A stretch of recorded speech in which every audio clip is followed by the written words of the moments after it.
বাংলাদেশে তৈরি হতে যাচ্ছে আধুনিক মিসাইল আর যুদ্ধ ড্রোন, সাথে সহযোগী দেশ তুরস্ক। কিন্তু প্রশ্ন হলো, কেন তুরস্ক হঠাৎ করে বাংলাদেশে এত সাহায্য করছে? এর পিছনে মূল কারণ, তুরস্ক ও বাংলাদেশের মধ্যে সম্পর্ক নতুন কিছু নেই। 1974 সালে বাংলাদেশ প্রথম স্বীকৃতি দেয় মুসলিম বিশ্বের অন্যতম শক্তিশালী দেশ তুরস্ক। কিন্তু বিগত কয়েক বছরে এই সম্পর্ক গড়ে উঠেছে আরো ঘনিষ্ঠ।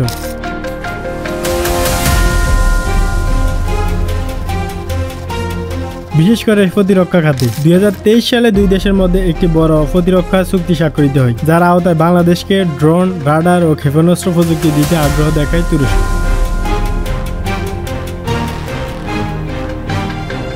তুরস্ক বিশ্বের অন্যতম সেরা কামব্যাক ড্রোন নির্মাতা। তাদের বাইরাক TB2 ড্রোন ব্যবহার করেছে ইউক্রেন, আজারবাইজান, লিবিয়া, সবাই প্রশংসা করছে। এবার বাংলাদেশের সেই প্রযুক্তির দিকে ঝুঁকছে বাইকার, রকস্টার ও এসেলসান। তুরস্কের এই তিনটি বড় মিলিটারি কোম্পানি বাংলাদেশের সঙ্গে কাজ করতে চায়। তারা শুধু ড্রোন বা মিসাইল বিক্রি করে না, বরং বাংলাদেশের প্রযুক্তি ট্রান্সফার করে দেশীয় উৎপাদনের সুযোগ করে দিবে। এমনকি সেনাবাহিনীর জন্য জ্ঞান ভিত্তিক প্রশিক্ষণ এবং দেওয়ার কথা হচ্ছে।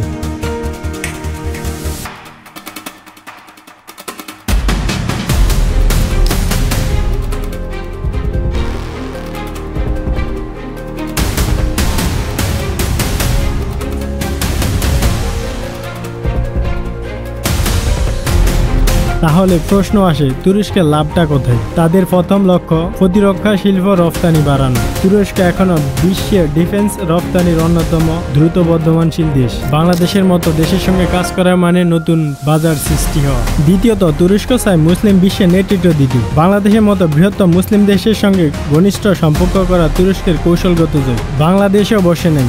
মেড ইন বাংলাদেশ প্রতিরক্ষা সরঞ্জাম তৈরির স্বপ্ন এখন বাস্তবের পথে।